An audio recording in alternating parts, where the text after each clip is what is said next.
네, 두 번째 발제입니다. 두 번째 발제는 선진 원자력 해관보 규제의 미래라는 제목으로 이나영 원장님께서 발표를 해주시겠습니다. 이나영 원장님은 서울대학교에서 학위를 하셨고 현재는 한국원자력통제기술원 원장으로 재직 중에 계십니다. 이나영 원장님을 큰 박수로 환영해 주시면 고맙겠습니다. 예, 안녕하세요. 네, 지금 소개받은 이나영입니다.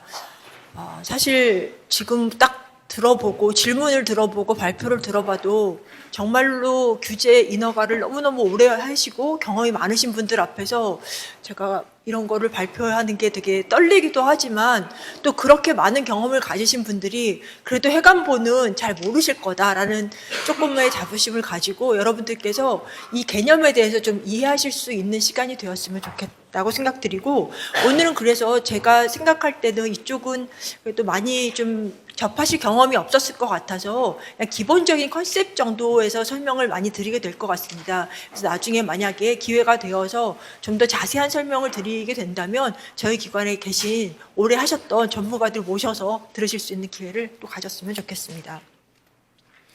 우선 3S라는 얘기는 너무너무 많이 들으셨을 겁니다. 근데 안전 그리고 안전조치, 그다음에 물리적 방어와 보안, 해관보를 합해가지고 그냥 시큐리티라고 저희가 부르는데요. 안전은 너무너무 잘 아십니다. 근데 여기에서 굉장히 큰 차이점이 뭐냐면요. 안전조치라는 거는 사실 국가규제법위에 속해 있긴 하지만 이 규제 체제를 만드는 건 IAEA입니다. 그래서 IAEA의 규제를 저희가 이행을 하는 그러한 관점이라고 보시면 되고, 또한 안전조치에서는 또 특별한 거는 여기에서 액터가 결국 핵물질을 누군가가 전용해서 핵무기를 만들 것 같다라는 그 주체가 국가입니다. 그렇기 때문에 어떤 테러리스트가 아니고 국가이기 때문에 우리나라를 못 믿기 때문에 들어오는 게 안전조치라고 생각하시면 되고요. 거기에 반해서 해관보라는 거는 그 핵물질을 똑같이 가져가더라도 만드는 주체가 테러리스트입니다. 그래서 두 개의 주체가 좀 판이하게 달라서 규제에 대한 접근 방식이 달라질 수 있다라는 걸 생각하셨으면 좋겠습니다. 그래서 안전은 보통 국가의 규범 중심이기도 한데 안전조치는 IA 규범이고요. 물리적 방어는 국가 규범인데 나라마다 다릅니다. 그 국가가 처한 상황이 다르기 때문에 우리나라에서의 물리적 방어에서의 규제 제한치와 뭐 태평양에 있는 어떤 섬에 만약에 원자력 시설을 짓는다면 거기에 따른 해관보 규제의 기준이 달라질 수 있습니다. 그래서 그런 점들을 좀 먼저 생각해 주셨으면 좋겠습니다. 스트레스가 굉장히 많이 얘기가 나왔다고 말씀을 드렸는데요. 우리 원안위에서도 2023년에 SMR에 대한 안전규제 방향 선포식을 시행한 바 있고, 이때 발표하셨을 때 다양한 일반 원칙, 기본 방향, 설계 가이드라인까지 다 제시를 하셨는데요. 이 설계 가이드라인의 제일 아래쪽에 보시면 안보와 안전조치 간의 통합된 방식의 설계가 가능할 수 있도록 이제 지침을 하겠다 라고 말씀을 하셨습니다. 그래서 우리나라에서도 3S를 통합된 방식으로 하는 하모나이즈된 방식으로 어프로치로 이거를 설계 단계부터 진행하겠다라는 기본 컨셉을 가지고 있습니다. 이와 마찬가지로 아래 그림을 보시면 이게 넷이라고 IA에서 주도하는 어떤 이니셔티브인데요. 여기서도 3S를 하모나이즈하고 스탠더다이즈 하겠다. 왜냐하면 SMR은 어느 나라에서 만들지 몰라도 이걸 짓는 나라가 같은 나라가 아닐 수 있기 때문에 국제 공통 규범이 필요하다라는 관점에서 IA에서 SMR에 대한 규제를 주도하는 움직임이 있는데, 여기서도 마찬가지로 3S에 대한 통합적인 어프로치를 굉장히 중요하게 다루고 있습니다. 여기서 지금 제가 아까 말씀드렸던 이 3S 중에서 오늘은 제가 해관보 쪽을 좀 말씀을 드릴 건데요. 먼저 핵비확산 쪽도 좀 말씀을 드리려고 합니다. 그래서 핵비확산이라는 거는 여러분들 제일 많이 들어보셨을 게 아마 NPT, 국제핵비확산 체제라는 이름으로 많이 들으셨을 것 같습니다. 그 국제핵비확산 체제에서는 세 가지를 말합니다. 안전조치, 수출입 통제, 물리적 방어. 이 세 가지 이러한 수단들은 국제적, 국가적 핵물질의 전용을 방지하고 하기 위한 어떠한 수단들입니다. 그래서 핵물질이나 원자력 시설이나 장비 등에 사용되는 원자력 관련 기술이나 물자가 좀 원래의 목적과 다른 쪽으로 전용되어서 핵무기나 핵폭발 장치로 전용되는 것을 막기 위한 어떠한 체제라고 보시면 될 것 같습니다. 우리나라의 경우에는 안전조치를 1975년에 핵비확산 체제에 가입하면서 시작을 했습니다. 왜냐하면 핵비확산 체제 그 조약에는 3조 2항에 안전조치를 전면 안전조치 협정을 체결하도록 되어 있기 때문에 우리나라 NPT에 가입하자마자 전면 안전조치 협정에 서명을 했고요. 그 다음에 발효가 되었습니다. 그런데 이 NPT뿐 아니라 우리나라가 원자력을 도입하겠다. 그러면은 어느 나라에서 수입을 해야 되는데 또는 수출을 해야 되는데 이때는 꼭 의무적으로 평화적 이용을 보장을 받고 이것을 수출할 수 있습니다. 또는 수입할 수 있습니다. 그래서 그러한 것들이 하나의 규범으로 작동하고 있고요.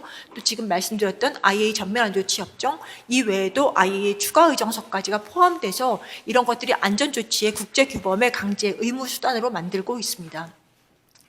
그리고 이러한 국제적인 규범 같은 것들이 제대로 이행될 때는 양자 간에 이게 체결이 돼야 되기 때문에 양자 조약인 원자력 협력 협정 속에서 이러한 것들을 또한 의무 조항으로 적시를 하고 여기에 대한 이행을 의무화하고 있습니다. 그리고 전면 안전조치 협정의 이행은 다양한 수단들을 통해서 IAEA가 직접 이행을 하게 됩니다.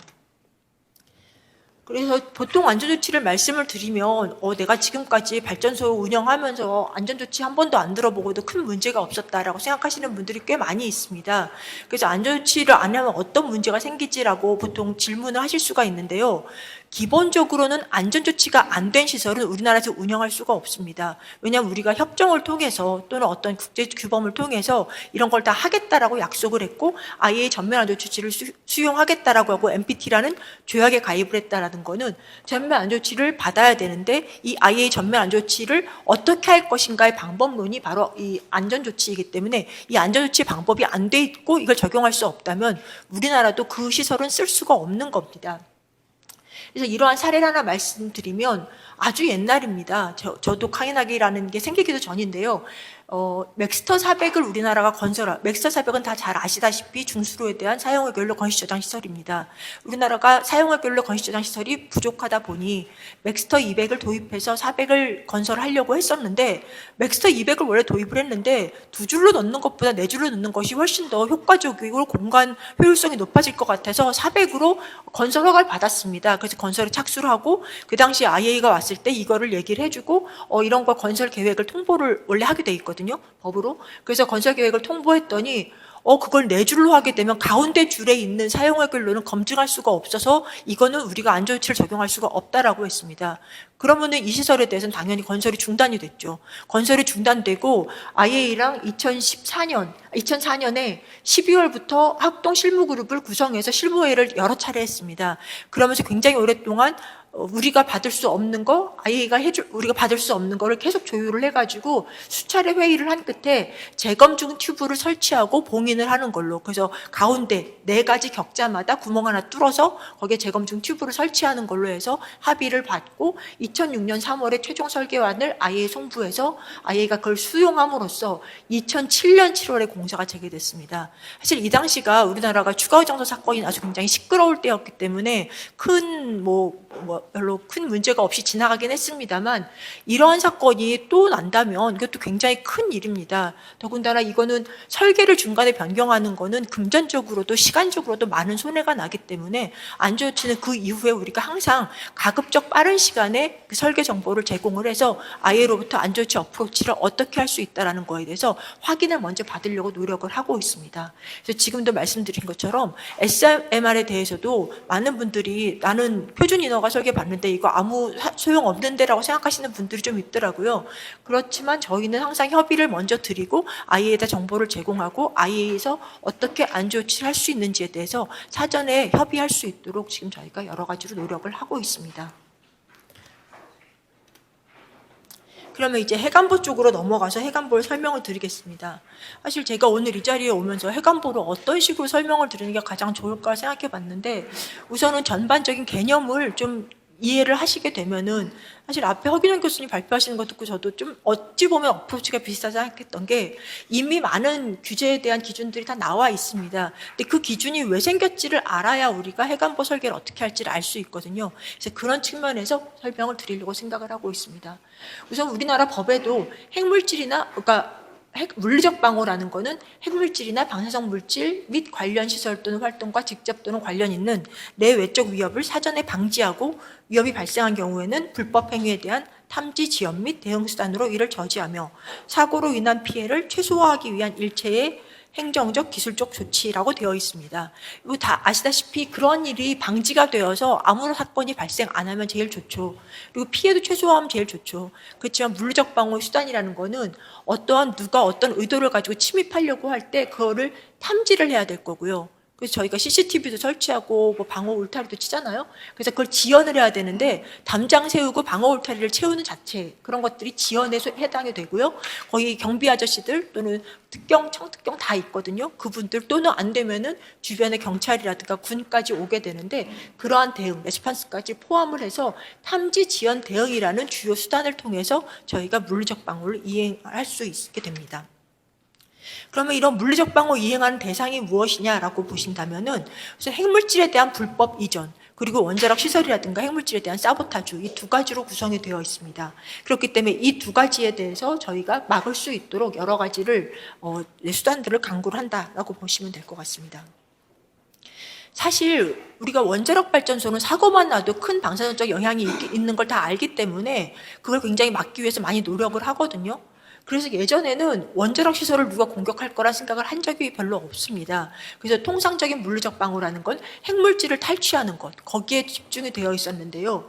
이 패러다임이 변환하게 된 계기가 2001년에 9.11 테러였습니다. 9.11 테러가 나면서 정말 누군가가 이 원자력 시설을 공격해서 방사선적 영향을 엄청나게 크게 증폭시키려는 의도를 가진 사람도 있을 수도 있겠다라는 생각을 하면서 그때부터는 전 세계가 어느 나라에서 어떠한 사고가 나더라도 그건 전 세계에 영향을 주고 어느 나라에서 핵물질을 훔쳐가서 핵무기를 만들더라도 다른 나라들에 영향을 줄 수 있기 때문에 이거는 어느 나라 한 나라만의 규범이 아니다. 그래서 국제사회가 공동으로 대응해야 된다는 취지하에 국제사회가 공동으로 여기에 따른 것들을 논의를 하기 시작했습니다. 그리고 이러한 논의가 진행되는 과정에 우리나라에서도 여기에 참여를 했었고 이거를 천재적으로 대응하기 위해서 국가 물리적 방어 체제를 법제화해서 시행하게 된 게 만든 거는 2003년이 맞고요. 방사능 방지법을 시행하게 된 거는 2004년에 시작을 했습니다.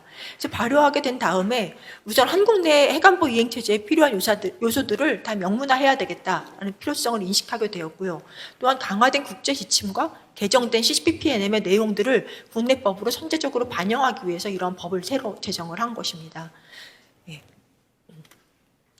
여기에 대해서 그럼 조금 더 역사적인 거를 조금 더 디테일하게 보여드리도록 하겠습니다. 우선 해관부 체제가 확립된 것은 70년대에 처음으로 핵물질에 좀 집중이 되어 있었지만 그런 NPT 발효와 함께 최초의 물리적 방어 문서가 인포소크 225라고 저희가 보통 부르는데요. 레코멘데이션 입니다. 그래서 원래 권고문이지 이거는 의무사항으로 되어 있지는 않습니다. 그럼 레코멘데이션이 처음 1호 버전이 나왔고요.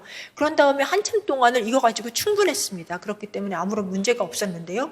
87년에 해상 운송에 핵물질 해상 운송이 늘어나게 됩니다. 왜냐하면 원자력 발전소가 상용으로 많이 쓰이니까 핵물질 해상 운송이 늘어났는데 이 해상 운송하다가 이 핵물질이 도난될 수도 있지 않습니까? 그래서 그러한 것들을 방지하기 위해서 핵물질의 해상 운송에 대해서 핵물질 물리적 방어 협약이라는 걸 만들게 되었고 이게 발효가 되었습니다. 그리고 그 한참 동안에는 냉전이 종식되면서 구소련이 붕괴하면서 많은 핵물질, 무기급 핵물질들이 전 세계로 쏟아져 나오게 됐고 유럽 쪽에서는 굉장히 많이 그런 것들이 발견이 되었습니다. 그래서 그런 것들을 보면서 조금 더 여기에 대해서 관심들이 높아져서 물리적 방어를 강화해야 되겠다라는 움직임이 있어서 여기에 따라서 아까 말씀드렸던 인포소크 225 문서를 리비전하는 것들이 작업이 진행이 됩니다. 그러면서 2001년에 9.11 테러가 일어난 다음에 이러한 움직임들이 급격히 빨라졌고 그러면서 리비전이 5까지 2010년까지 나오게 됩니다. 그리고 그 와중에 이제 2001년에서 2010년까지는 테러 위협에 대해서 국제 협력을 강화했는데요. 그러면서 굉장히 중요한 이정표 해관보에 있어서 굉장히 중요한 사건이 해관보 정상회의 프로세스가 시작이 되었다는 점입니다. 그래서 2010년에 워싱턴 해관보 정상회의가 있었고 2012년에는 한국에서 서울에서 해관보 정상회의를 개최했습니다. 그리고 2014년, 16년 하면서 4차례 해관보 정상회의가 있었고 이러한 해관보 정상회의가 각국의 정상들의 주제이다 보니 많은 논의가 이루어졌고 많은 성과가 있었습니다. 그러면서 해관보 체제가 개선될 수 있는 굉장히 좋은 성과를 이루기도 했었습니다. 그리고 특히 우리나라에서 2012년에 이 해관보 정상회의를 개최를 하면서 우리나라도 위상이 높아지는데 크게 기여를 하였고 특히 해관보에 대해서는 우리나라에 대해서 좀 많은 좀 그래도 다른 나라에서 굉장히 높이 평가하고 있는 부분들이 많이 있습니다. 해관보에 대한 그 그래픽하게 표현을 한 건데요. 사실 9.11 테러가 굉장히 가장 큰 이슈였고요. 그 다음에 이제는 굉장히 컸던 사이버 보안적인 이슈가 2010년에 스톡스넷이었습니다. 사실 원자력 시설에 대해서는 항상 말씀드리지만 인터넷으로 뭔가 해킹을 할 수 있을 거라고 아무도 생각 안 하실 겁니다. 왜냐하면 인터넷을 쓰지 않거든요. 원자력 발전소는 에어갭 되어 있거든요. 에어갭트라 이거는 누군가가 이렇게 해킹을 통해서 이거를 들어가서 원자력 발전소의 코어에 어떤 영향을 끼칠 수 있는 그런 체제가 없습니다. 그리고 원자력 발전소 시스템들은 주로 PLC로 되어 있어서 일반적인 컴퓨터로 제어가 되는 부분도 아니거든요. 그런데 당연히 똑같이 마찬가지로 산업용으로 쓰이고 있는 PLC를 이용해서 농축시설을 갖고 있던 이란에서 이런 해킹을 당해서 그것도 USB로 꽂아가지고 PLC를 마비를 시켰죠. 스톡스넷이 발생을 하면서 사이버 보안이 이제 더 이상 먼 나라 이야기가 아니고 우리한테 올 수 있는 현실이다라는 거를 사람들이 인지를 하던 차에 2014년에 우리나라에 또 후에마이 사건이 났습니다. 그래서 후에마이 사건이 나면서 사실 이게 발전소의 어떤 코어를 해킹을 했던 사건은 아니고 한수원 뭐 본부나 그런 외부 외곽에서의 사건이었음에도 불구하고 이 후에마이 사건을 일으킨 해커 그룹이 발전소의 가동 중단을 요구하면서 발전소를 폭파시키겠다. 그런 걸 하면서 국민 불안이 굉장히 가중된 바 있었습니다. 그러면서 사이버 보안 규제가 필요하다라는 것을 인지가 되어서 그 이후에 사이버 보안 규제가 본격화하는 계기가 되었습니다. 그 다음에 저희는 이제 이런 최첨단의 어떤 위협들에 대해서 우리가 대응해야 되겠다라는 생각을 할 때쯤에 2015년부터 19년까지는 완전히 다른 양상들의 테러들이 일어나게 됩니다. 2015년부터 19년까지는 차량 강습 테러, 터키 공항의 폭발 테러 같이 생각지도 못했던 진짜 굉장히 어찌 보면 되게 무식한 원시적인 그러한 형태의 테러들이 많이 일어나면서 그 다음에 약간 테러, 그러니까 해관보 측면에서 대응하는데 약간 우왕좌왕하는 부분도 있었습니다. 그렇지만 우리도 이제는 차량도 와가지고 이거를 깰 수 있다는 것을 알게 되면서 볼라드라든가 차량 강습에 대한 대비도 굉장히 많은 부분에서 이루어졌습니다. 그러면서 2020년 이후에는 드론이 도입이 되면서 드론에 대한 공격들이 굉장히 이제 관심을 많이 끌고 우리나라도 드론 대응을 하기 시작했는데 대표적으로 우크라이나가 이제 러시아와 전쟁을 하면서 드론전의 양상을 띠게 되었고 드론이 엄청난 위력을 가진다는 걸 사람들이 이해를 하기 시작했습니다. 그래서 이후에도 우리나라는 계속 드론에 대한 대비를 강화하고 있는데 전 세계적으로 드론에 대해서 우리나라가 굉장히 규제 측면에서는 굉장히 대비가 잘 되었다라고 말씀드릴 수 있을 것 같습니다. 그러면은 이러한 해관보 규제라는 거는 지금 말씀드렸던 것처럼 위협이 진화하게 되면은 거기에 대해서 어떻게 대응할 것인가, 그 대응을 어떻게 강화할 것인가, 그러한 측면에서 지금까지 해관보가 규제 체제가 발전이 되어 왔습니다. 그런데 이제 조금 다른 양상이 생겼습니다. SMR을 도입하게 되면서 오전에서 들으셨고 다들 아시겠지만 이제 운전은 그렇게 많이 필요 없어. 운전원도 몇 명 안 놓고 할 거야 라고 하는데 경비가 100명을 갖다 달라고 그러면 누구도 SMR을 운영할 수 없게 됩니다. 경비도 조금 할 거야. 그 다음에 방어구역도 굉장히 좁혀줘. 라는 그러니까 규제와 전혀 상관없는 개발자들의 요구들이 이제는 직접적으로 요구한 적은 없는데요. 그런 얘기들이 계속 나오고 있습니다. 그러면 저희가 지금까지 가지고 있는 규제 원칙은 뭐고, 이러한 SMR 개발자들의 의견을 들어주기 위해서는 어떠한 조건이 만족되어야 될 건지에 대해서 이제는 생각해 볼 단계가 되었다고 생각되고, 사실 우리나라에서는 방어 규제가 국제 규범으로부터 들어와서 그냥 규제가 먼저 선도를 해 나가는 입장이었습니다. 그런데 해외에서는, 특히 미국에서는 상용, 프라이빗 원자력 발전소를 가진 회사들이 굉장히 많거든요. 거기에서는 굉장히 다른 어프로치를 많이 했기 때문에 그쪽에서 저희가 배울 게 굉장히 많이 있는 것 같습니다. 그래서 그런 분야를 좀 말씀을 드리려고 하는데, 결국 이러한 지금까지의 규제와 다른 개발에서의 요구사항 때문에 성능 기반의 물리적 방어 및 사이버 보안 체계 구축이 필요하게 될 거라는 것을 지금부터 설명을 드리도록 하겠습니다. 이러한 것들을 이해하기 위해서는 물리적 방어 시스템을 어떻게 설계하는지를 알아야 됩니다. 그래서 그 부분을 먼저 말씀을 드리겠습니다. 안전도 마찬가지겠지만 물리적 방어에서도 요건이 먼저 정의가 되어야 됩니다. 규제에서 리콰이어먼트가 정해지는데 저희는 이 리콰이어먼트를 디자인 베이시스 스트레이트라고 부릅니다. 디자인 베이시스 액센트라고 많이 들으셨겠지만 저희는 위협입니다. 설계 기준이 되는 위협을 저희가 설정을 하고 그 위협을 대응하기 위한 설계를 하는데, 그 설계에 있어서 우리가 쓸 수 있는 수단들은 탐지, 지연, 대응 이런 것들 하는데, 탐지는 경보를 하든가 센서를 놓든가 카메라를 놓든가, 지연은 물리적 방벽, 벽을 높이던가 아니면 어떤 울타리를 치던가 볼라드를 치던가 대응하는 거는 특경, 청특경이 있고 침입 전짐이 무력화를 할 수 있는 어떤 수단들을 두게 되겠죠.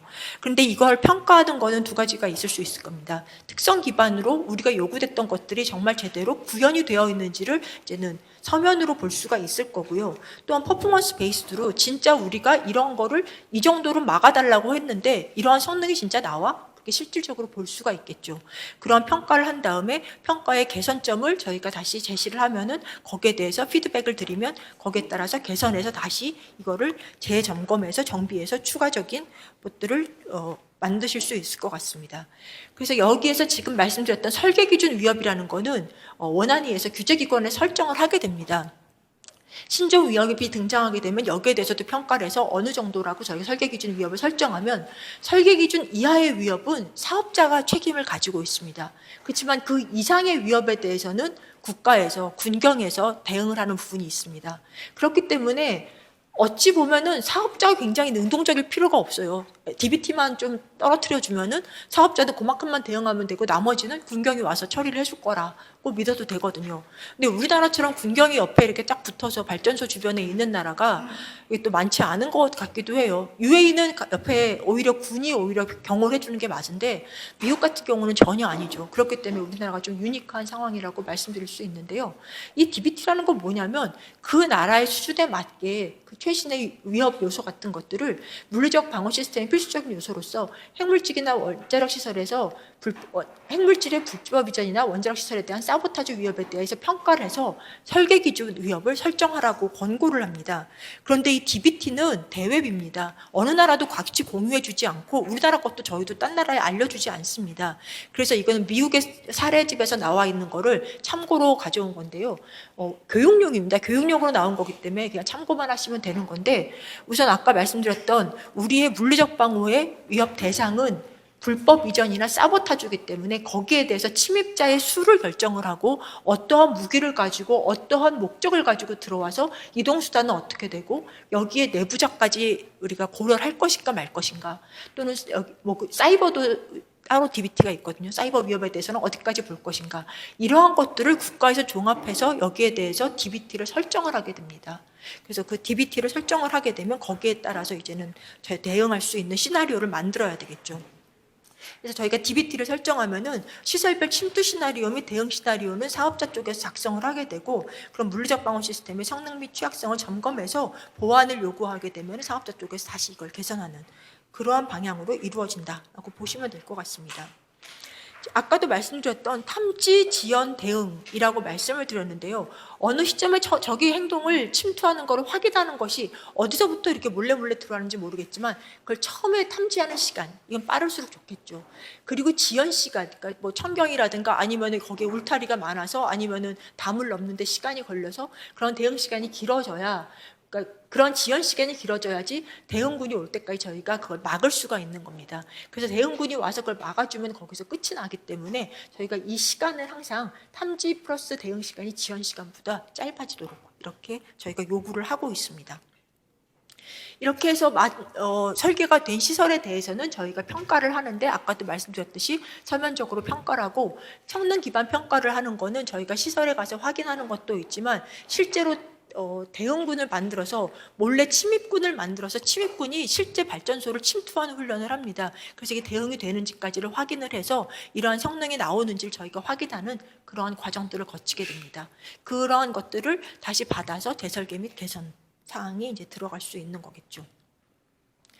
사실 우리가 지금 아까 말씀드렸듯이 우리는 이거를 평가할 때 우리 같은 경우는 저희가 실제로 엑서사이즈라는 걸 통해서 저희가 침입군을 우리가 군 특수경비대 아무튼 군 출신 분들을 저희가 모시고 그분들한테 밤에 야간 훈련 같은 걸 통해서 저희가 실제적으로 보거든요. 그런데 사실 보시면은 해외에서는 그렇게 하지 않고 특히 미국의 사례에서는 사업자들이 물리적 방어에 굉장히 관심이 많기 때문에 실질적으로 저러한 시설들을 다 모델링을 합니다. 모델링을 하고 환경에 대해서도 다 모델링을 합니다. 그래서 모델링을 해서 우리가 설계한 만큼 어떠한 시설들을 다 추가를 해서 그러한 시설들이 거기다가 탐지 지연 설비들을 다 갖다 놓는 거죠. 갖다 놓고 그다음에 우리 DBT에 나와 있는 만큼의 침입자 수를 또는 어떠한 무기를 가진 침입자 수가 들어왔을 때 이 시뮬레이션을 통해서 가장 침입이 용이한 시나리오가 어느 정도가 되는지 그 시간까지 체크해서 이게 침입이 성공할지 아니면 실패할지 그런 거를 계속 시뮬레이션을 통해서 보완을 하고 보게 됩니다. 사실 저희도 사업자분들께서 가지고 오시면 이런 툴을 가지고 처음에는 저희도 이제는 다 해보고 이제는 저희가 평가를 했었는데요. 하다가 저희도 고민이 되는 건 그래서 사실 이런 툴을 저희가 개발한 것도 있거든요. 근데 이게 규제자가 해야 될 일인지 아니면 사업자분들께서 해오시면 저희가 볼 일인지 사실 저희도 고민이 많이 되어서 그 이후에는 계속 개선하는 작업은 저희도 지금 중단이 된 상태인데 좀 앞으로는 좀 필요하지 않을까 그런 생각이 좀 듭니다. 지금까지 설명을 드렸던 거는 밖에서 침입을 해오고 우리 탐지 지연 대응이라는 어떤 물리적 방어의 대원칙 수단을 가지고 막는 걸 말씀드렸는데 그러면 경수로나 큰 경수로나 SMR이나 기준이 다를 게 하나도 없네. 방사선 영향은 어디서 고려하지? 라는 생각을 하실 수 있는데요. 방사선 영향을 고려하는 거는 핵심 구역을 설정한다는 이러한 다른 또 원칙이 있습니다. 그래서 아까도 말씀드렸던 방어 구역을 저희가 1, 2, 3 구역을 나누긴 합니다만 가장 방사선 영향을 미칠 수 있는 가장 핵심적인 부분들에 대해서는 저희가 핵심 구역을 설정하는 다른 수단을 가지고 있고 이거는 뭐 PSA 보셨던 거랑 비슷한 수단을 씁니다만 이걸 통해서 어떤 손상 유발 조합을 식별을 하고 근데 사실 이거는 보통은 장비들은 안전에서는 이제 기기들이 연결된 그러한 통로를 통해서만 보시면 되지만 이건 사람이 와서 두드려서 부실 수도 있거든요. 그렇기 때문에 이건 공간으로 보게 됩니다. 조금 다르긴 합니다만 고방사성적 영향, HRC라고 저희가 보통 부르는데 하이 레디올로지컬 컨시퀀스를 이제는 유발할 수 있는 그러한 부분에 대해서는 저희가 핵심 구역으로 설정해서 여기에 대해서 특별히 더 추가된 보완을 하고 있습니다. 이게 뭐 설계 단계 해관보까지라고 말씀드려야 되는지는 모르겠지만 그럼 물리적 방어를 안 했을 때 그 국가의 규제인데 그럼 안 하게 됐을 때 어떤 문제가 생깁니까? 라고 말씀하실 수가 있을 것 같아요. 근데 우리나라의 많은 사건들이 저희가 2004년에 힘든 일이 있었을 때 집중적으로 다 발생한 것 같은데요. 우리나라에도 하나로라는 연구로, 하나로 다 아시겠죠? 하나로가 있는데 이 하나로에 대해서 미국 측에서 들어와서 이거를 보안 상태를 보고 한번 처음에는 여기 하나로를 방문할 수 있게 해달라 해서 오케이 하고서는 방문을 했어요. 방문을 했더니 여기에 물리적 방어에 대한 보안이 좀 취약하다. 왜냐하면 자동차들이 그 주변에 많이 있잖아요. 경계를 두지 않고 그 당시에 좀 그런 부분들이 있었기 때문에 여기에 대해서 이런 식으로 하면 안 된다라는 통보를 했고 그래서 우리가 알겠다. 그럼 물리적 방어를 개선하겠다라고 했는데 한 1, 2년 있다 미국 쪽에서 다시 와서 봤는데 개선이 좀 안 된 거죠. 그러니까 미국 쪽에서는 원래 미국 법에 나와 있어요. 물리적 방어 안전조치 그런 체제가 제대로 되어 있지 않는 곳에는 핵물질을 팔면 안 되거든요. 그래서 우리는 하나로에 대해서 해결로를 수출할 수 없다라고 해서 수출을 중단을 했고요. 그렇기 때문에 우리나라에서 아주 급하게 미국의 전문가들을 불러서 보안 방안을 협의했고 그 개선 계획을 제출해서 그거에 확인을 받은 다음에 겨우 하나로에 대한 해결로를 수입을 한 바 있습니다. 그래서 결국 우리나라가 이게 하나로였기에 망정이지 일반 경수로에서 이런 문제가 발생했다면은 우리나라 발전소 시스템이 아무리 안전해도 핵물질을 사올 수가 없는 상황이 됩니다. 이런 똑같은 일이 일어났던 것이 요르단에서도 JRTR 연구로를 우리나라가 수출을 했는데 거기서 연료는 아마 프랑스에서 수입을 하겠다고 했었던 것 같습니다. 근데 가보시면 아시겠지만 JRTR이 그 접경지대에 있어서 굉장히 좀 지정학적으로 불안정할 수 있는 위치거든요. 그러니까 프랑스에서는 처음에 연료를 수출할 수 없다라고 얘기를 해가지고 방어에 대해서 많은 것들을 좀 수단을 했던 것으로 저희가 기억을 하고 있습니다. 그래서 우리나라에서도 지금 물리적 방어를 지금은 시설마다 되게 잘 돼 있는데 원자력 발전소는 굉장히 스탠더다이즈 되어 있는데 이제 새로운 SMR이 도입되게 되면 이게 또 다른 문제이기 때문에 지금 말씀드렸던 원칙들 그런 것들에 대해서 한꺼번에 같이 고민을 좀 하실 필요가 있다라는 것을 말씀을 드립니다. SMR이 들어와서 이제 해관보를 저희가 고민을 하기 시작했는데 사실 저희도 이제는 사업자분 아니면은 개발하시는 분들께서 우리는 해관보 이런 특성이 있으니 이러한 부분에 대해서 규제 측면에서 먼저 검토를 해달라라고 해주시면 정말 좋을 것 같아요. 근데 아직 하나도 들어온 게 없어요. 그래서 저희가 사전적으로 검토할 수 있는 거에 제약이 있었다라고 우선 말씀을 드리고 저희가 파악하고 있는 해관보 측면에서의 이제 우려 사항들 이제 좀 달라지는 부분들은 다음과 같은 것들이 있습니다. 우선은 경수형이 아닐 수 있는데 비경수형이 들어오고 또 뭐 어떤 다른 어떤 노형이 들어오게 될 때는 우선 우선은 메커니즘 자체가 되게 달라지고 그거를 또 효율적으로 경제성을 하기 위해서 다른 시스템들을 또 적용을 하는데 그렇게 되면 결국 지켜야 할 대상물이 어디까지가 될지 저희가 확인이 좀 필요한 부분들이 있습니다. 그래서 그러한 부분들에 대해서 좀 검토가 필요할 것 같고요. 그리고 무엇보다 제일 많은 분들이 가장 직관적으로 아시는 방어구역이 축소된다는 거, 그 다음에 여기에 있는 상주하는 인원조차도 굉장히 좁아서 경비 부분도 굉장히 줄어들 거라는 거. 그러면서 또 항상 강조하시는 게 사고 확률이 저감이 됐는데 꼭 이게 방사선 영향이 없을 수도 있는데 이런 물리적 방어를 꼭 해야 되느냐, 이런 측면들을 계속 얘기를 하고 계십니다. 그런데 제가 이거를 검토할 때 좀 되게 재미있는 문서를 발견했던 게 아까도 말씀드렸지만 미국에서는 굉장히 관심이 많습니다. 물리적 방어에. 왜 관심이 많냐면요. 이게 2024년에 나온 보고서를 제가 인용을 했는데요. 그 당시에는 지금 SMR이 뜨긴 떴지만 별로 이렇게까지 뜨지 않았고 이게 연구했던 건 그 이전일 테니까요. 그 당시에 어떤 연구가 있었냐면요. 다른 뭐 태양광이니 뭐 여러 가지 발전 전원들이 늘어나는데 원자력 발전소의 비용을 좀 절감할 수 있는 부분이 어떻게 있을까? 그냥 발전소에 좀 경쟁력을 갖기 위해서 어떠한 걸 절감할 수 있을까를 연구를 한 겁니다. 그래서 봤더니 원자력 발전소를 운영하는 데 있어서 굉장히 많은 비중을 오퍼레이션 앤 메인터넌스가 차지하고 있는데 그 중에서 7에서 10%가 물리적 방어 비용이더라. 그리고 상주하는 인력 중에서 보안 인력이 최대 20% 이상을 차지하더라. 이것만 줄이면 굉장히 많은 경비를 절감할 수 있기 때문에 특히 방어 투입 비용 중에 순수 인건비 비율이 또 40, 50%더라. 인건비가 너무 많은 걸 차지하고 있는 겁니다. 이걸 줄이고 싶은데 그럼 어떻게 하면 되지? 하면서 이거 첨단 기술 도입이라든가 다른 것들을 많은 기계적 수단들을 도입을 해서 이걸 통해서 시뮬레이션을 해보고 이게 충분히 대체가 가능함을 보여가지고 이런 식으로 설계 개선할 수 있다라는 걸 냈는데 SMR에 대한 얘기가 아니고 대형 원전에 대한 얘기입니다.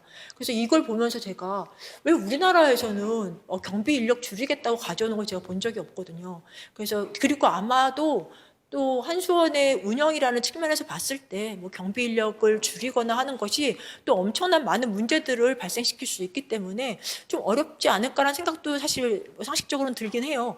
그래서 생각되는 거는 SMR을 도입하면서는 이런 것들을, 이런 원칙들을 풀리 활용을 한다면 굉장히 최적화된 어떤 물리적 방어 설계가 가능할 거고 그런 물리적 방어 설계 하에서 굉장히 최적화된 운영 비용을 좀 가지고 갈 수 있지 않을까라는 생각을 하면서 이걸 좀 넣어봤습니다. 왜냐하면 이러한 것들이 결국에는 SMR의 방어 혁신 방향에도 똑같이 적용이 될 것 같다고 생각이 되기 때문입니다. 아까도 말씀드렸지만 저희는 훈련을 폴스 온 폴스라고 하는데 그러면은 발전소에는 경비 인력하고 이제는 침투군하고 이제 직접 전투를 해가지고 누가 막을 수 있느냐 없느냐 그런 것들은 이제 폴스 온 폴스인데 그런 거를 이제 시뮬레이션을 좀 많이 툴을 활용해서 하실 수도 있고 첨단 무인 기술도 도입하실 수도 있을 거고 다른 혁신적인 어떠한 시스템을 도입해서 어떤 효과를 보실 수도 있을 것 같은데 어떤 거를 쓰시려는지는 저도 잘 모르겠습니다. 그래서 이런 부분들이 가능하지 않을까라는 생각들을 하고 있다는 거고요. 그래서 지금 말씀드렸던 것처럼 우선 SMR이 도입되게 된다면 지금 대형 원전과는 다르게 지금은 인력 중심의 해관보 체제를 하고 있어요. 사실 발전소 가면은 어디를 가나 경비 청경들 굉장히 많이 보실 수 있을 겁니다. 이제 그런 것들이 기술 데이터 중심의 어떠한 분석을 통한 것들 그리고 어떠한 좀 자동화될 수 있는 부분들을 많이 가져갈 수 있을 것 같고 그런 걸 통해서 무인화 기술 투자 같은 걸 통해서 비용 구조를 좀 변화시키실 수 있지 않을까. 그리고 운전 방식이 지금까지는 에어갭트라고 아까 말씀드렸던 독립망이었는데요. 이게 리모트 오퍼레이션까지 얘기가 나오고 이게 독립망으로 더 이상 존재할 수 없을 가능성이 되게 높습니다. 그럴 경우에 우리는 이것이 지금까지 에어갭트에 대해서 그 위험도가 높아지지 않음을 사업자가 어떻게 보여서 저희들에게 보여주실지에 대해서도 저희도 다른 나라에서의 사례 같은 걸 중심으로 해서 좀 준비는 하고 있습니다만 굉장히 좀 중요한 부분이 되지 않을까 생각을 하고 있습니다. 그리고 이제 다른 나라에서는 드론 같은 거 이제 오버올 때도 쓰고 여러 가지로 발전소 운영에 활용을 하는데 이런 것에 대해서도 저희가 이걸 수용 가능한 부분이 어디까지일까 그런 것에 대해서도 아마 고민을 좀 해봐야 되지 않을까라는 생각을 하고 있습니다. 그래서 이런 걸 통해서 아마 차세대, 제가 말씀드릴 건 아니지만 차세대에는 약간 보안 시스템이 다른 모습을 가지게 되지 않을까라는 생각이 됩니다. 그래서 이런 부분에 대해서는 사실 많이들 고민을 해서 설계를 해서 가지고 와 주시면 되게 좋을 것 같습니다. 그리고 특히 또 중요한 것 중에 하나가 지금 안전조치도 원래는 발전소 하나당 하나의 MBA라고 해서 구성 요소로 해서 봤었거든요. 근데 만약에 다수 모듈 호기가 있으면은 그걸 어떻게 그거를 하나씩을 독립적으로 볼 것인가 이제 이걸 봐야 되는데, 물리적 방어 측면에서도 지금 굉장히 리스크가 낮다고 했는데 집적화됐을 때 어떻게 달라질 수가 있거든요. 그래서 그러한 측면에 대해서는 저희도 조금 더 고민이 필요할 것 같고, 이런 것들이 동시다발적 공격이 유도될 수 있고, 또 지금 MCR이 하나로 운영이 되고 있기 때문에 이거 하나를 공격해서 모든 것들이 만약에 무너질 수 있다면 이런 부분에 대해서도 충분한 대응이 되지 않으면 굉장히 어려울 것 같습니다. 그렇다고 해서 리더너시 시스템을 계속 가져가기에는 이제는 발전소의 이제 건설 운영 비용들이 굉장히 많이 기하급수적으로 늘어날 수도 있고요. 그래서 그러한 측면들에 대해서는 좀 많은 고민들이 여전히 필요할 것 같다는 생각입니다. 그래서 저희가 지금 하고 있는 연구들에 대해서 조금 말씀을 드리려고 합니다. 아까도 말씀드렸지만 저희가 해관보호에 대해서도 경수형 SMR에 대해서 규제 방안 연구를 하고 있는데, 저희는 다양한 연구를 수행하고 있지만 좀 더 실질적인 연구들이 진행이 되려면은 개발자분들께서 어떠한 거를 특화된 특성으로 가지고 오실지 저희가 아직 모릅니다. 그러면 저희가 준비할 시간이 그만큼 부족하게 되는 건데, 그런 것들 좀 감안하셔서 저희에게 빨리 좀 많이 소통을 해주시면 그것이 저희들에게 굉장히 중요할 것 같고요. 그런 걸 통해서 저희도 규제를 제때 할 수 있도록 준비를 할 수 있을 것 같습니다. 이 선진 원자로에 대비한 규제 준비 사항은 제가 이걸 몇 년 전에 그려놓고 이번에 고치려고 봤더니 특별히 고칠 게 없더라고요. 왜냐하면 저희가 많은 변화가 없었나 봐요.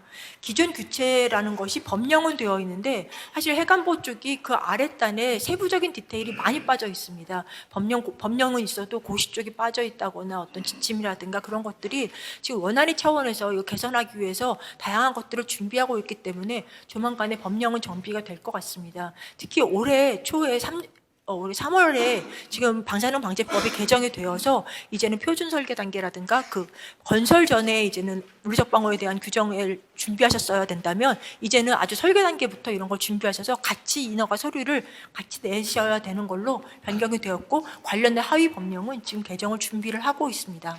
그리고 향후에도 지금 저희가 어떠한 거를 물리적 방어 시스템을 구축해라에 지금 저희가 방점이 있었다면은 최근에 저희도 훈련 평가를 고도화하고 이런 걸 진짜로 퍼포먼스가 나오는지에 대해서 어떻게 이걸 평가할 것인가 쪽에 저희가 굉장히 포커스를 맞추고 이거를 앞으로도 대응을 해 나가겠습니다.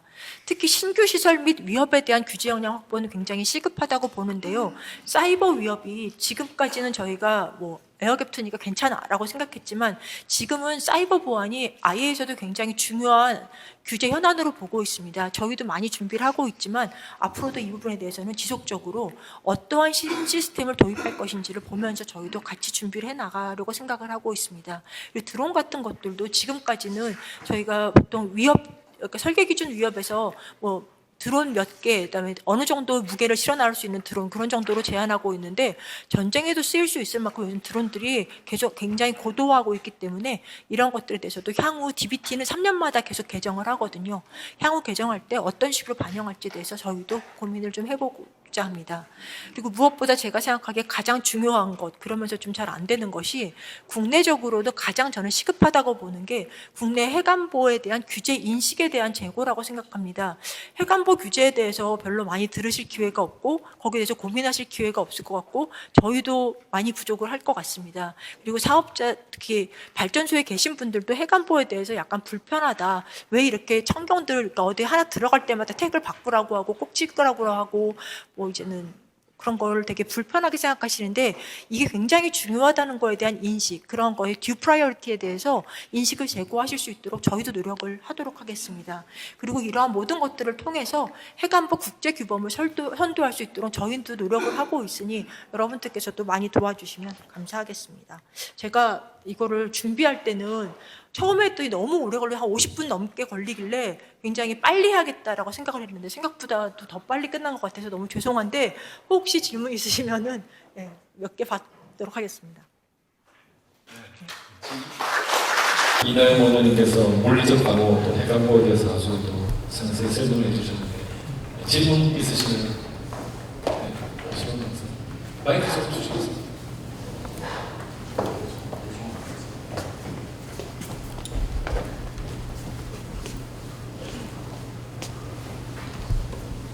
소속과 성함 말씀해 주시면.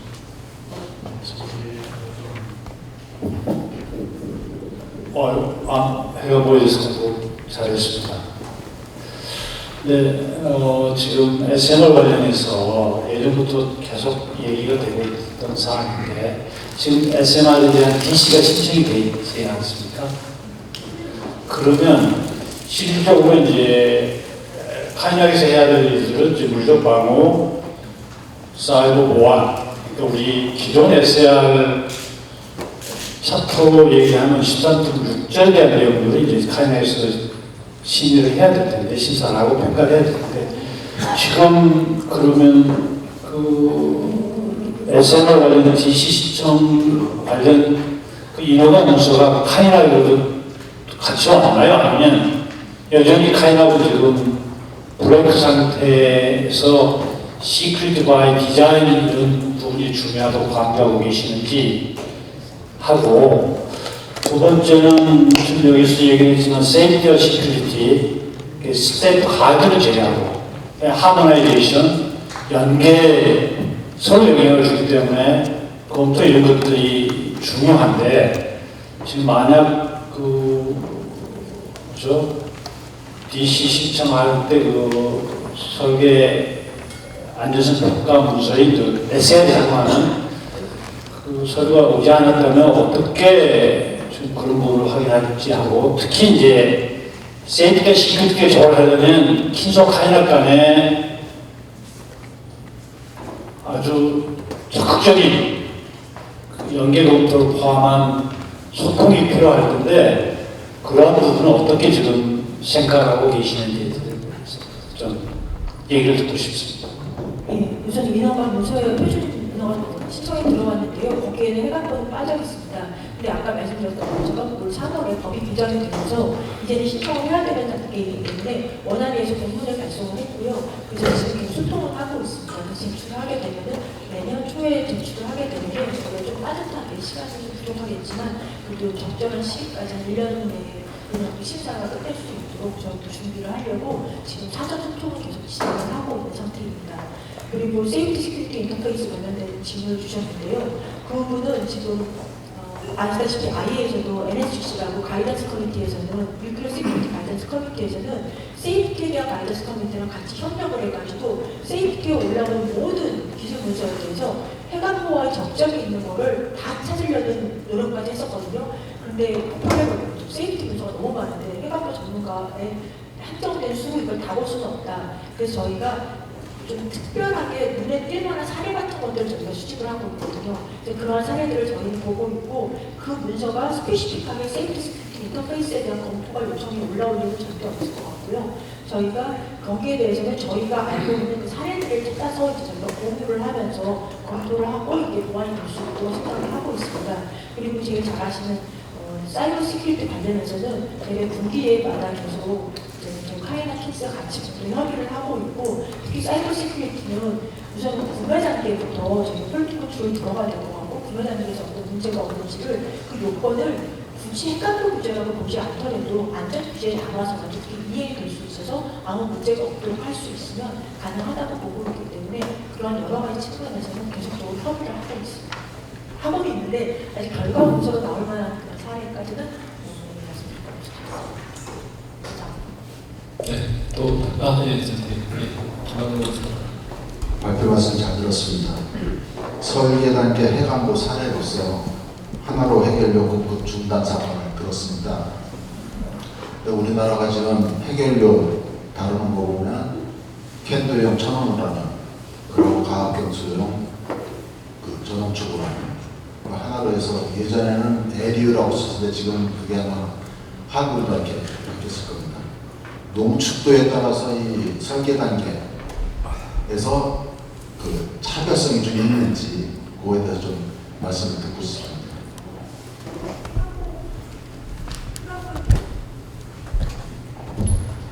해관보에 대해서는 설계 기준이 아까 말씀드렸듯이 국제적인 법이 그렇게 많이 있진 않고요. 아까 말씀드린 CPPNM이라는 게 굉장히 국제 컨벤션으로 유일하다고 보실 수가 있는데요. 거기에는 핵물질 카테고리가 12수에 나와 있습니다. 그 카테고리에 따르면 우리나라에는 1등급 핵물질이 없습니다. 그렇기 때문에 다 유사하다고 보시면 되고, 3등급 아니면 거의 다 1등급입니다. 지금까지는 큰 문제가 없었는데 SMR을 저희 계산해 봤더니 왜냐면 고농축은 없기 때문에 그 양도 많지 않기 때문에 그걸 넘어가는 것은 없어서 아직까지는 문제가 없을 것 같고 그건 오히려 민감형 주기를 들어가게 되면 거기서부터는 이제 1등급 해물지에 대한 방어가 들어가야 돼서 그거는 저희 사전 검토를 해서 지금 좀 어느 정도 어떤 것들을 대응해야 되는지 좀 뽑아놓은 상태입니다. 오승준 교수. SMR 쪽에 조금 말씀을 드리면요. 제가 미국에서 NRCDC를 하면서 같은 일을 했는데요. 디자인 베이스 스트레이트는 비밀사항이기 때문에 미국 경우는 NRC가 정해주고 우리 같은 경우는 이제 카이나기 정해야 될 것 같고 그거에 대해서 개발자는 비밀 문서로 이제 어떻게 한다고 해서 내면 되는 걸로 알고 있거든요. 그래서 시작이 카이나기에서부터 시작해야 된다는 게 제 생각이에요. DBT가 뭐다 해가지고 이거에 어떻게 너가 만족하느냐를 보여라 해가지고 가야 될 것 같은데.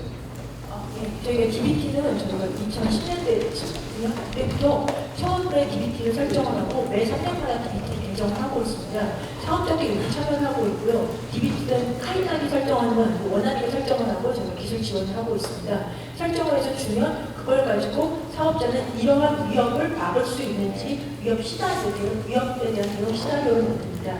그 대응 시나리오에 따라서 여기에 이러이러한 장비들이 다 있고 여기 이렇게 지키고 있기 때문에 지킬 수 있습니다라는 걸 저희가 보여주는 거로 문서를 내면서 그걸 자기네 시설에도 보완을 하게 됩니다. 그리고 저희는 그 검토를 해서 이게 충분치 않다 또는 이게 충분하다라는 것에 대해서 피드백을 드리면 법에 따라서 보완을 하시고 저희는 그 다음에 3개의 위협 사례들을 다 모아서 그 다음에 DBT를 만들기 위한 기초 작업들을 하고요. 그 기초 작업을 통해서 3년에 한 번씩 이거를 DBT를 어떻게 개정할 것인가에 대한 결정을 하게 되는 겁니다. 그래서 매 3년마다 사업자분들께 드리고 있는데요. 그 사업자분들이 물론 이게 공유하기가 좀 어려운 부분은 있겠지만 굉장히 소수분들만 알고 계시고 여기에 대응을 하고 계셔서 특히 새로 원전을 만들려고 한다거나 다른 거를 하려고 할 때 그 DBT 자료를 저희한테 요구하신 수도 있어서 관련돼가지고 저희가 지금 보안 등급이 있기 때문에 관련된 어느 정도 자료까지 제공할 수 있는지 그런 거에 대해서 내부적으로 협의를 하고 내부적인 시스템을 가지고 있습니다. 네, 또 질문 있으십니까? 네, 뒤에 계십니다.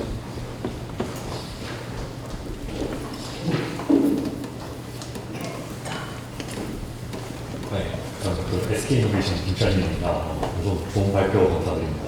저희도 뭐 사전 검토 신청할 때부터 당연과 여러 협의를 해야 될 것을 예상하고 있습니다. 안전 조치는 뭐 어떻게 될 것 같은데, 물리적 방어가 굉장히 어려운 부분이 이제 테라파워가 어떤 설계를 했는데 미국 DBT를 참고해서 설계를 했을 것이고, 그 DBT는 이제 저희한테 공유가 안 되고 한국 DBT는 테라파워에게 공유가 되지 않을 것으로 예상하고 있습니다. 저희가 알아서 이제 만들어서 이제 DBT를 기반으로 이제 성능 기반 평가든 특성 기반 평가든 해야 되는데, 3일 전에 갑자기 이제 프로포즈드 룰이 나와서 물리적 방어의 성능 기반 평가 방법론이 굉장히 다양해지고 있다는 느낌을 받아서 이 부분에 대해서 이제 우리나라도 좀 빠른 시점 안에 성능 기반 평가가 거의 될 것인지 아니면 저희가 카이나게 정해주시는 대로 맞추면 될 것인지가 좀 궁금합니다. 제가 제일 답답한 부분이 그건데요. 지금 발전소에 가면은 울타리에 어느 일정 간격마다 카메라가 설치되어 있고, 가면 가드하우스에는 경비 아저씨가 계시고, 그다음 거기서는 이제 여러 가지 체크를 하고 있습니다. 근데 그거를 사업자가 나 카메라 좀 줄일 거야, 센서 줄일 거야를 왜 저희한테 얘기 안 해주시는지, 제가 이렇게 말하면 혼날 것 같긴 한데요. 이제 그런 것들을 얘기를 해주셔야 저희도 정신 차리고 제대로, 그러니까 퍼포먼스가 나오면 되거든요. 근데 사실 우리나라 법이 프리스크립티브하게 돼 있지도 않아요. 그래서 어찌 보면은 퍼포먼스를 맞추면 될 것 같은데, 제가 아까도 그거 위협에 대해서도 사례 말씀드릴 때 테라파워 얘기를 듣고, 사실 그 소디움 쪽은 물과 접촉하면 안 돼, 공기 중으로 나오면 안 되고 완전 밀폐가 되어 있어야 되는데, 거기에 그 유연한 그런 기저 전력으로 쓰기 위해서 중간 단계를 하나 놓고 그 다음에 이쪽으로 가는 걸로 알고 있거든요. 그러면은 공격할 수 있는 타겟이 또 늘어났다는 생각이 들어서 그러한 다양한 위협의 요인들이 생기는데, 그러면 저희들한테 좀 먼저 협의를 해주시고, 아마도 DBT까지 처음에 만족시키실 필요는 없을 것 같고, 기본적으로 그 방어에 대한 기본 설계, 지침 그러한 거에 저희가 안전추도 마찬가지지만 처음부터 다 채워내지 못하는 것처럼 물리적 방어도 할 수 있는 만큼 채워내고 그 다음에 협의하시면 되는 거라서 거기에 대해서는 좀 소통해 주시면 아마 저희 기관 분들이 잘 친절히 알려주시지 않을까 생각합니다. 발제를 빨리 끝내시는데 질문도 많으시네요. 네, 저 뒤에 김수영 기자님. 네, 김수영 기자입니다. 발표 잘 들었는데요. 그 발표에서 사실 이제 해관과 효율화는 원칙과 성능이 입증될 때만 가능하다고 말씀하셨는데 최근에 월성원전에 그 통합대 드론 방어 체계 구축이 됐었잖아요. 그러면 이런 첨단 방어 시설이 구축이 돼서 성능을 입증하면 결국에 현장의 방어 인력이나 방어의 구역 일부를 효율화하는 게 맞는 것인지 뭐 그런 변화들이 필요하다고 생각하시는 건지 아니면 그럼에도 불구하고 기술이 발전해도 사람 중심의 방어 원칙을 유지해야 된다라고 하는 건지 뭐 어떤 생각이신지 궁금합니다. 우선은 그 드론 시스템에 테스트했던 거는요. 드론 자체가 저희가 DBT에 있기 때문에 정말 그 드론이 왔을 때 우리가 생각하는 그만큼의 성능을 이쪽 드론 레이더를 거기 설치했고 그 다음에 그 근처에서 이제는 제머가 있지 않습니까? 그게 적시에 탐지를 하고 제머가 정말 했을 때 얘가 떨어질 수 있는지 그런 거를 확인하는 게 퍼포먼스의 일환이었고요. 근데 그걸 더 효율화하기보다는 그 성능에 나오는 거를 좀 확인한 측면이 있고요. 아까도 말씀드렸지만 경비가 꼭 10명이 있지 않아도 여기에 로봇으로 대체한다고 해서 그 성능이 나온지를 확인할 수 있으면 되는 거거든요. 그러니까 아까도 말씀드렸지만 만약에 누가 쳐들어왔다. 근데 그때 대응하는 게 사람보다 기계가 나을 수도 있어요. 근데 볼라드라든가 그리고 SMR 같은 거를 설치를 한다면은 경비가 100명이 서 있을 수도 없을 수도 있거든요. 굉장히 좁다면. 그러면 거기를 어떻게 하면 될까? 가장 쉽게 생각하는 건 벽을 엄청나게 높이 올리는 거죠. 그리고 벽이 안 뚫릴 만큼 굉장히 센 걸로. 그래서 그리고 그 위에다가 뭐 어떻게 뭐를 대응하든가 아니면은 원자로 시설이 땅속으로 들어가잖아요. 그럴 경우에 여기에 대응하는데 시간이 충분히 많이 아주 오래 늦게 대응해도 큰 문제가 없다라는 걸 확인만 된다면 제가 생각하기에는 그거를 다 계산해 보시면 나오거든요. 시뮬레이션 다시 툴을 쓰는 게 좋겠지만 그렇게 했을 때 굉장히 많이 효율화가 가능할 수도 있다는데요. 저도 아직 가져온 걸 받지 못해서 저희도 명세의 규제기관인데 제가 그렇게 가능합니다라고 말하기는 힘들고요. 아마 효율화가 충분히 가능하지 않을까라는 짐작을 하고 있습니다. 네, 좋은 발표해 주신 우리 이나영 원장님께 큰 박수 치시기 전에 마지막으로 질문 받겠습니다. 아니 질문이 아니라 지금 그 김소영 기자 질문도 그렇지만 전반적으로 이 원장이 아주 설명을 잘하셨는데 여기 지금 주된 그 포인트는 뭐냐면 우리가 공격을 당했을 때 위험할 수 있는 또 그걸 가지고 왔을 때 위험할 수 있는 부분이 문제가 되는 거 아니에요? 그러니까 주로 우리가 여기서 얘기하는 건 핵물질의 아마 주가 될 거예요. 그러니까 지금 뭐 밖에 그 경비 뭐 이런 문제들은 그 핵물질이 탈취당한다든지 공격을 받는다든지 하는 과정에서의 이것도 이제 방어가 같이 돼야 된다는 이런 개념이고 그러니까 거기에 지금 로봇이 살아있으느냐 뭐 이런 문제가 드는 거고 실제로 앞으로 설명 잘 해주셨는데 지금 그 피지컬 프로텍션 경우에는 이제 그 물질에 대한 거 이렇게 두 가지 구분을 하셔야 될 거예요. 그래서 지금 뭐 드론 공격이니 이런 것들도 드론이 와가지고 공격을 하면은 뭐 가서 경비실 하나 때려가지고 무슨 도움이 되겠어요? 그러니까 그렇게는 안 하는 거거든요. 그러니까 핵물질에 관련된 그 패스를 경로를 갖다 방해한다든지 그걸로 인해서 문제가 생기게끔 만드는 그런 과정이니까 지금 너무 이걸 범위 넓혀서 뭐 이게 그 아까 SK 그 말씀하시는 것 같은 그런 문제가 아니라는 거죠. 그러니까 어디를 막고 어디가 공격당할 것인가 하는 것에 대한 그 차원만 분명히 한다면 그렇게 크게 어려운 점은 없을 거라고 보고 있고 지금까지 그런 측면에서 대통령이 잘 준비를 해왔었다는 얘기고 그 박사는 인허가 문제는 옛날부터 나왔던 그 어려운 문제인데 이제 됐다니까 사실은 저 있을 때부터도 그 논란이 많이 됐어요. 그러니까 서류를 동시에 보내다니면서 이런 걸 받게 해야 된다는 얘기가 많았는데 이게 굉장히 번거롭고 힘들더라고요. 그러니까 온라인에 전체적으로 접수하고 그 중에 이제 요리를 좀 선생님 취한 건데 지금 보니까 뭐 그것도 준비가 안 됐었나 보죠? 수고하셨습니다.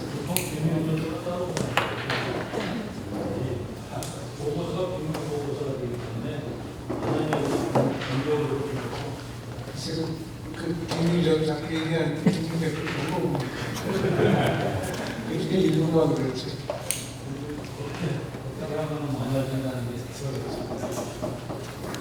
네, 좋은 말씀 해주신 이나영 의원님께 박수